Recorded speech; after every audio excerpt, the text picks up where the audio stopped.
नमस्कार। भोपाल में भ्रष्टाचार की शिकायतों को लेकर एमपी सरकार का बड़ा निर्णय। आईएएस, आईपीएस और आईएफएस के खिलाफ जांच के लिए सीएम की अनुमति जरूरी, यानी अनुमति जरूरी होगी सीएम की। अगर इनके खिलाफ जांच करनी है, आईएएस, आईपीएस, आईएफएस के खिलाफ जांच के लिए सीएम की अनुमति जरूरी है। भ्रष्टाचार निवारण अधिनियम में यह प्रावधान किया गया है। बड़ी खबर है, एमपी सरकार का बड़ा फैसला है। सामान्य प्रशासन विभाग ने सभी विभागों को यह निर्देश जारी दिया है। भ्रष्टाचार की शिकायतों को लेकर एमपी सरकार का यह बड़ा फैसला है। सत्येंद्र भदौरिया इस वक्त हमारे साथ फोन लाइन पर है, हमारे संवाददाता हैं। सत्येंद्र, एक बड़ा फैसला आ गया है कि आईएएस और आईपीएस और आईएफएस की अगर जांच करनी है तो पहले सीएम से मंजूरी ली जानी होगी। देखिए, ये मध्य प्रदेश सरकार का एक बड़ा फैसला कहा जा सकता है कि जो मध्य प्रदेश के या फिर जो आईपीएस, आईएएस और जो आईएफएस हैं, इनके खिलाफ अगर भ्रष्टाचार संबंधी शिकायत मिलती है या इनकी जांच करनी होती है तो इसके लिए मुख्यमंत्री की अनुमति लेना होगी। बता दें कि साल 2018 में केंद्र सरकार ने 17A के तहत भ्रष्टाचार जो अधिनियम की धारा होती है उसके तहत केंद्र सरकार ने ये जो आदेश है ये पारित किया था। इसको लेकर राज्य शासन जो राज्य सरकार है, राज्य सरकार ने 26 दिसंबर 2021 को एक आदेश जारी करते हुए पूछा था कि जो आईएएस है, आईपीएस है, जो वर्ग नंबर 1 के जो अधिकारी हैं उनके खिलाफ किसकी अनुमति लेनी होगी। लिहाजा उसके चलते जो केंद्र सरकार ने इसको लेकर क्षमा चाहेंगे लोकायुक्त, जो मध्य प्रदेश सरकार का लोकायुक्त, तो उसने विरोध जताते हुए नोटिस जारी किया था कि जब केंद्र सरकार 2018 में 17A के तहत ये आदेश पारित कर चुकी है तो फिर ऐसे में ये सवाल ही नहीं उठता कि ये पूछा जाए कि इसकी अनुमति कौन देगा। उसके बाद ये जो आज साफ जाहिर कर दिया है केंद्र सरकार ने कि आईएएस, आईएफएस और आईएएस इनके खिलाफ ये भ्रष्टाचार संबंधी शिकायत मिलती है तो उसकी अनुमति जो है मुख्यमंत्री से लेना होगी। ये बता दें कि इसके नीचे अगर जो भी अधिकारी या कर्मचारी के खिलाफ शिकायत मिलती है तो उसके लिए संबंधित विभाग का जो अधिकारी है वो उस संबंध में आदेश जारी करेंगे। फिलहाल जो है ये जो आदेश 26 दिसंबर 2021 को जो लोकायुक्त ने जो विरोध दर्ज जताया था उसके बाद ये आज सामान्य प्रशासन विभाग ने आदेश जारी कर दिया है और साफ कर दिया है कि आईपीएस, आईएएस और आईएएस इनके खिलाफ अगर भ्रष्टाचार की शिकायत मिलती है तो उसके लिए मुख्यमंत्री की अनुमति लेना होगी। इससे जो है एक मसला अभी देखने को मिला था कि झारखंड में जो एक आईएएस अधिकारी है, खनन अधिकारी थी, उनके यहाँ पर करीब 19 करोड़ जो नकदी मिली है। उसके बाद ये कहीं ना कहीं एक सवाल खड़े करता है और उसके बाद ये मध्य प्रदेश सरकार ने आज ये आदेश जारी कर दिया है भ्रष्टाचार संबंधी की अगर आईएएस और आईएएस जानकारी के लिए सत्येंद्र भदौरिया, यानी अगर आईएएस, आईपीएस और आईएफएस के खिलाफ जांच करनी है तो आपको सीएम शिवराज सिंह चौहान की अनुमति लेनी होगी। छत्तीसगढ़ भाजपा कोर कमेटी की बैठक आज शाम कुशाभाऊ ठाकरे परिसर में हुई। इस बैठक में प्रदेश प्रभारी डी पुरंदेश्वरी मौजूद रहीं। बैठक में अगले 3 महीने की कार्य योजना को लेकर चर्चा हुई। डी पुरंदेश्वरी ने मिशन 2023 को लेकर संगठन के कार्यों की जिम्मेदारी और समय पर करने की बात कही है। पुरंदेश्वरी ने रायपुर संभाग के सभी विधायक, पूर्व विधायक, जिलाध्यक्ष और पूर्व जिलाध्यक्षों की आज एक बड़ी इंपॉर्टेंट बैठक ली। बैठक में भाजपा की बूथ विस्तारक योजना को लेकर चर्चा हुई। डी पुरंदेश्वरी ने कहा है कि बूथ में सरकारी योजनाओं की स्थितियों को देखें। उन्होंने यह भी कहा कि हर स्तर पर भाजपा को जनता की लड़ाई लड़नी है, इसलिए केवल धरना प्रदर्शन या ज्ञापन देकर लड़ाई न लड़ें, बल्कि उन समस्याओं के समाधान होने तक राज्य सरकार से लड़ते रहें। वहीं 16 मई को प्रदेश भर में जेल भरो आंदोलन कार्यक्रम को लेकर भी चर्चा हुई। रणनीति तो तैयार है संगठन को गतिशील बनाने के लिए और लगातार कार्ययोजना की गतिशील पार्टी कैसे हो, और खास तौर से जो बड़ी कार्ययोजना का हिस्सा है कि हमारे नीचे शक्ति के स्तर में विस्तारक जो जा रहे हैं हमारे, और उसमें साइबर विस्तारक जो जा रहे हैं उनकी भूमिका, और उन्हें 10 दिन में 100 घंटे देना है। बस्तर दौरे से लौटे स्वास्थ्य और पंचायत मंत्री टीएस सिंहदेव ने कहा है कि नक्सलियों से बातचीत उनके हथियार रखने के बाद ही संभव है। आपको ये भी बता दें कि एक दिन पहले ही नक्सलियों ने सरकार से बातचीत के संबंध में कुछ शर्तें रखी थी। स्वास्थ्य और पंचायत मंत्री टीएस सिंहदेव ने बताया कि बस्तर के दौरे में उन्होंने सभी जिलों में पंचायत और स्वास्थ्य विभाग के अधिकारियों की बैठक ली, जहां पहले की तुलना में स्वास्थ्य सुविधाएं तेजी से बढ़ी हैं। जो कमियां दिखी हैं उन्हें सुधारने के निर्देश जरूर दिए गए हैं। स्वास्थ्य मंत्री ने बताया कि बैठक के दौरान अलग अलग कर्मचारी संगठनों के लोगों ने उनसे बातचीत की है, मुलाकात की है, जिनकी बात वो मुख्यमंत्री तक पहुंचाएंगे।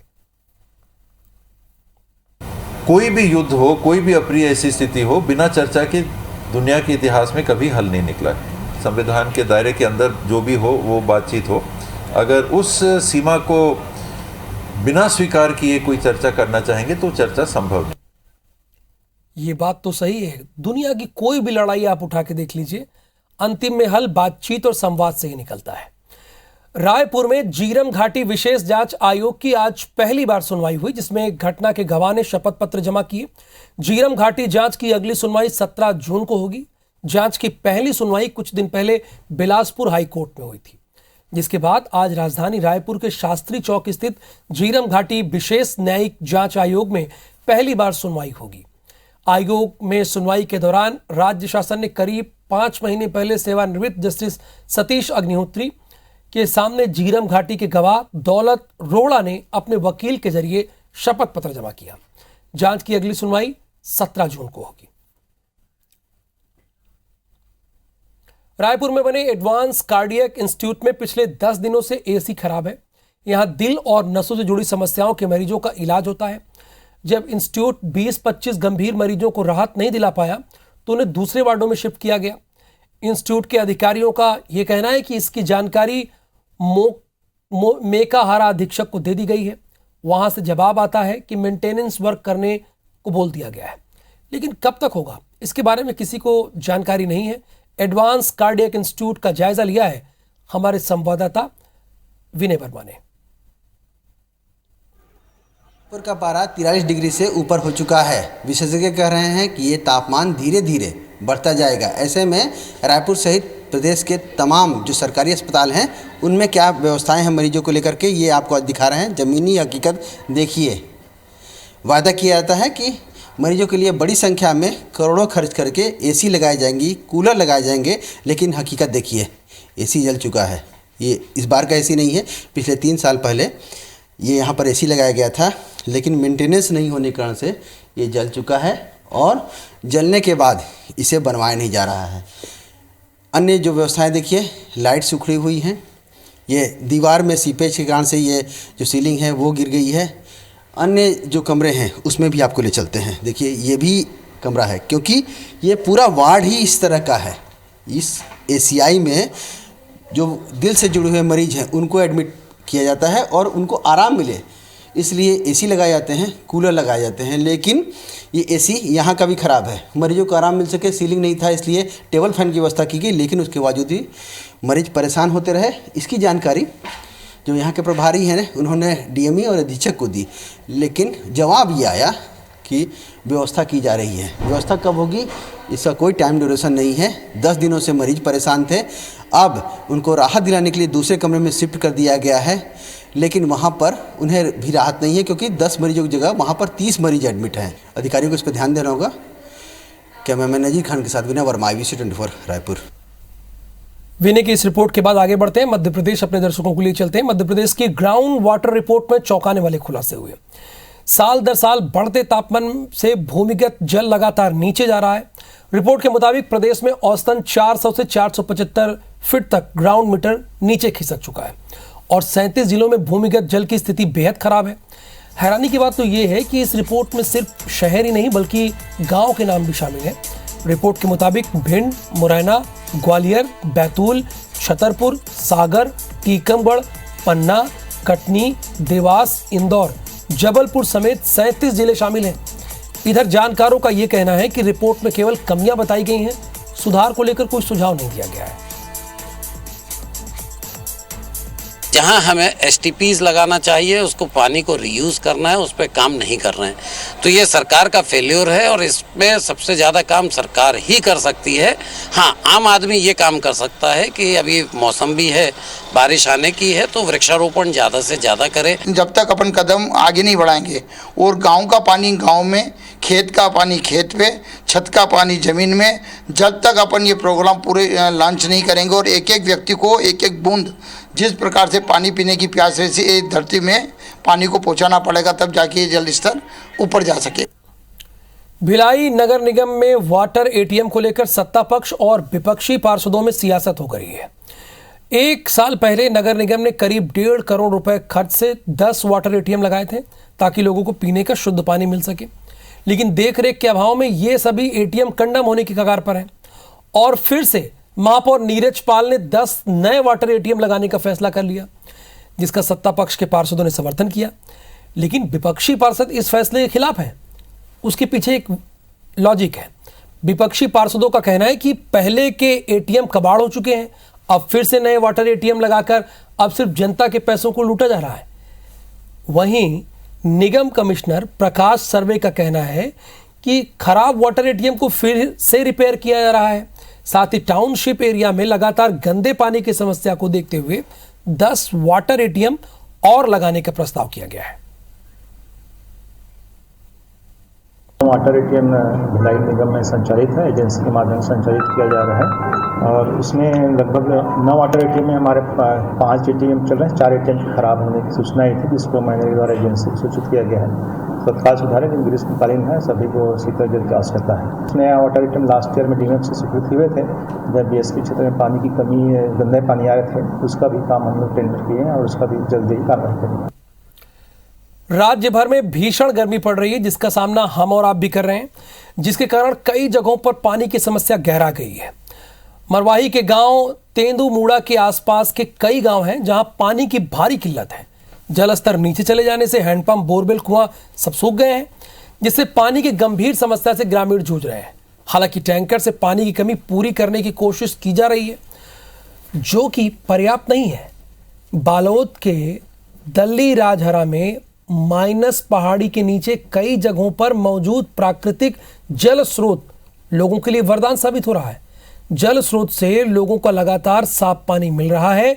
वहीं दल्ली राजहरा क्षेत्र में युवकों ने बढ़ती गर्मी को देखते हुए जंगल क्षेत्र में वन्य प्राणियों के पीने की पानी को लेकर न केवल चिंता कर रहे हैं, बल्कि इस दिशा में लोगों को जागरूक करने की खास पहल भी उन्होंने किया है। कैसे, वो भी आपको बताते हैं।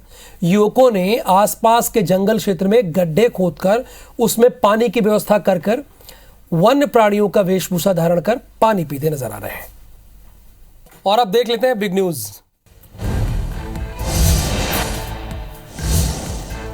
वाराणसी के काशी विश्वनाथ और ज्ञानवापी मस्जिद परिसर में स्थित श्रृंगार गौरी के सर्वे को लेकर विरोध जारी है। एडवोकेट कमिश्नर को बदलने के लिए मुस्लिम पक्ष ने कोर्ट में गुहार लगाई है। याचिका पर सुनवाई करते हुए कोर्ट ने फैसला सुरक्षित रख लिया है। वहीं कोर्ट ने सर्वेक्षण के काम को रोकने से इनकार किया है।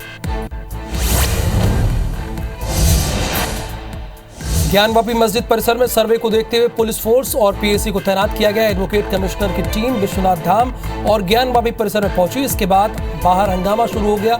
कुछ देर बाद ही एडवोकेट कमिश्नर बाहर आए। उन्होंने कहा कोर्ट ने स्पष्ट आदेश दिया था, लेकिन उसका पालन नहीं हुआ। एमआईएम के चीफ असदुद्दीन ओवैसी ने ज्ञानवापी सर्वे के फैसले को एंटी मुसलमान हिंसा का रास्ता खोलने वाला बताया है। उन्होंने कहा है कि यह दुर्भाग्यपूर्ण है कि सेशन कोर्ट की ओर से सुप्रीम कोर्ट की खुलेआम अवहेलना की जा रही है। इस आदेश से कोर्ट 1980-1990 के दशक की रथ यात्रा के दौरान हुए मुस्लिम विरोधी हिंसा का रास्ता खोल रही है। दिल्ली में बीजेपी के नेता तेजिंदर पाल बग्गा पर पंजाब पुलिस की कार्रवाई के बाद बीजेपी के ओर से अरविंद केजरीवाल सरकार पर हमलावर है। इसे लेकर बीजेपी नेताओं ने सीएम अरविंद केजरीवाल के घर के बाहर प्रदर्शन किया है। इस दौरान दिल्ली बीजेपी प्रदेश अध्यक्ष आदेश गुप्ता ने कहा है कि केजरीवाल सत्ता का दुरुपयोग कर रहे हैं। बंगाल की खाड़ी में मंडरा रहे तूफान के रविवार शाम को 75 किलोमीटर प्रति घंटे की रफ्तार के साथ चक्रवात में तब्दील होने की आशंका है और ये उत्तरी आंध्र प्रदेश तथा ओडिशा के समुद्र तटों की ओर बढ़ सकता है।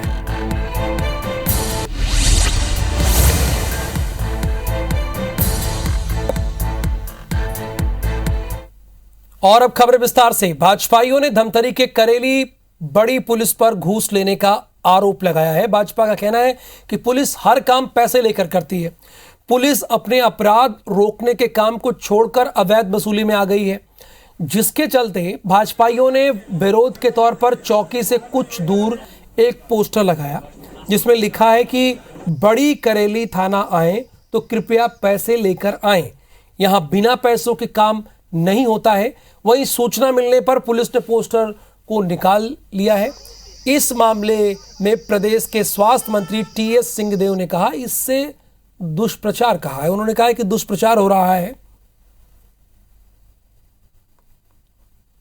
इस पोस्टर को वहाँ की मेगा मंडल की इकाई ने लगाया है और त्रस्त होकर लगाया है। पुलिस के द्वारा लगातार जो आपराधिक गतिविधियों को रोकने के बजाय अवैध वसूली और अपराधों को संरक्षण देने का काम किया जा रहा है, उससे त्रस्त होकर यह सब लगाया है। भोपाल के अशोका गार्डन थाने में बिजली विभाग के उप महाप्रबंधक के खिलाफ युवती ने बलात्कार का केस दर्ज कराया। युवती का आरोप है कि विरोध के बाद भी बिजली विभाग के उप महाप्रबंधक ने उसके साथ कई बार दुष्कर्म किया और शादी के नाम पर उसने मंगलसूत्र पहना दिया। एक दिन पहले जब युवती ने कार्यालय जाकर शादी का दबाव बनाया तो उसको मारने पीटने लगा। युवती का आरोप है कि मारपीट करने वालों में एक महिला और पुरुष और एई भी शामिल है। युवती की शिकायत के बाद बिजली विभाग के उप महाप्रबंधक पर रेप और दोनों एई के खिलाफ मारपीट का मामला दर्ज कर लिया गया है, लेकिन अब तक गिरफ्तारी नहीं हो पाई है।